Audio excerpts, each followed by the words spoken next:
Hello friends, কালকে Christmas, তাই জন্য আজকে একটু বেরোচ্ছিলাম, সেই কারণে তৈরি হতে একটু টাইম তো লাগছিল, সেই কারণে তোমাদের আজকে ভিডিওটা বানিয়ে দিচ্ছি। আমার গলার অবস্থা খুবই খারাপ ভয়েস ওভার দিতে গিয়ে, কিন্তু তবুও আজকে দিচ্ছি। তো দেখো, আমি প্রথমে মেকআপের ফার্স্ট স্টেপ হিসাবে একটা লিউমি ময়শ্চারাইজার নিয়ে নিয়েছি, যেটা শীতকালের জন্য খুবই ভালো আমার স্কিনে, যেটাকে একটু এক্সট্রা গ্লো দেবে এবং তার সাথে সাথে স্কিনটাকে সুন্দর ময়শ্চারাইজ করবে। তো দেখো, তোমরা দেখতেই পাচ্ছ ময়শ্চারাইজারটা অ্যাপ্লাই করার সাথে সাথে কত সুন্দর স্কিনটা গ্লো করছে, দেখতে পাচ্ছ, বুঝতে পারছো আশা করছি। আর তার সাথে সাথে এটা ভীষণ একটা সুন্দর গন্ধ হয়, মানে আমি এটা স্ট্রবেরি ফ্লেভারে নিয়েছিলাম, ওই কারণে এত সুন্দর একটা মিষ্টি গন্ধ হচ্ছিল আর স্কিনটা ভীষণভাবে নারিশিং লাগছিল। তারপরে যেটা ইউজ করলাম সেটা হচ্ছে আমার ল্যাকমি 925 ফ্ললেস ফাউন্ডেশন, যেটা আমার ভীষণ প্রিয় একটা ফাউন্ডেশন। আমি ওটাকে জাস্ট অল্প একটু, তোমরা দেখতেই পাবে, একদম খুব অল্প পরিমাণে ফেসে অ্যাপ্লাই করেছিলাম, কারণ আমি শীতকালে চাই না যে আমার নর্মাল মেকআপ লুকটা কোনো রকমভাবে প্যাচি বা অতিরিক্ত লাগুক। তো আমার মেয়ে দেখো একটা ব্লেন্ডার এনে বলছিল, মা একটুখানি ব্লেন্ড করে দিচ্ছি, তারপর আমি নিজে নিজেই টোটাল মুখে সেটা ব্লেন্ড করতে শুরু করলাম।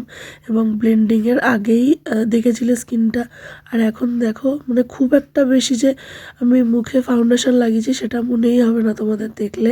একদমই হালকা ফাউন্ডেশনটা লাগিয়েছিলাম, যদিও এটা আমার স্কিন টোনের থেকে 2 শেড ওপরে, ওই কারণে আমি একটু অল্প করেই দিই, কিন্তু বেসটা খুব সুন্দর আমার মুখে সেট হয়। এবং দেখো, স্কিন টোনটা কিন্তু একদমই আলাদা রকম লাগছে না, হ্যাঁ একটু গ্লজি লাগছে, একটু ব্রাইট লাগছে।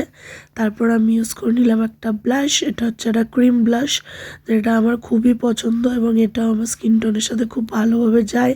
একদমই ন্যাচারাল কালার দেয়, ন্যাচারাল ফিনিশ দেয়, দেখলে মনে হবে যেন আমার একদম ন্যাচারাল স্কিন টোন, জাস্ট সেটাকে একটুখানি হাইলাইট করে দেওয়া আর কি।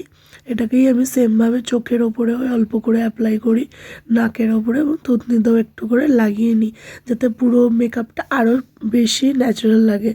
তো এই হলো আমার মোটামুটি বেস মেকআপ কমপ্লিট। তো আইশ্যাডো হিসাবেও আমি খুবই হালকা একটা নাইকার আইশ্যাডো প্যালেট নিয়েছিলাম, যেটার মধ্যে একদম নিউড কালার যেটা, সেটাই আমি আইশ্যাডো হিসাবে বেছে নিয়েছিলাম, কারণ আমার জামার কালারটাও ছিল একদমই নিউড।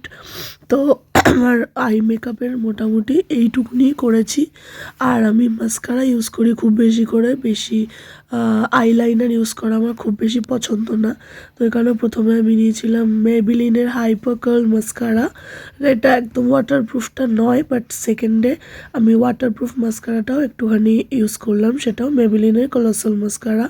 এটা তোমার চোখকে আরও এক্সট্রা ভলিউম দেবে, ওটাকে কার্ল করার জন্য আগেরটা ইউজ করেছিলাম হাইপার কার্লটা, আর এইটা বেশ ভালো ভলিউম অতিরিক্ত যেটা দেখানোর জন্য আমি এটা ইউজ করেছিলাম। তো আমার এটা ওয়াটারপ্রুফ।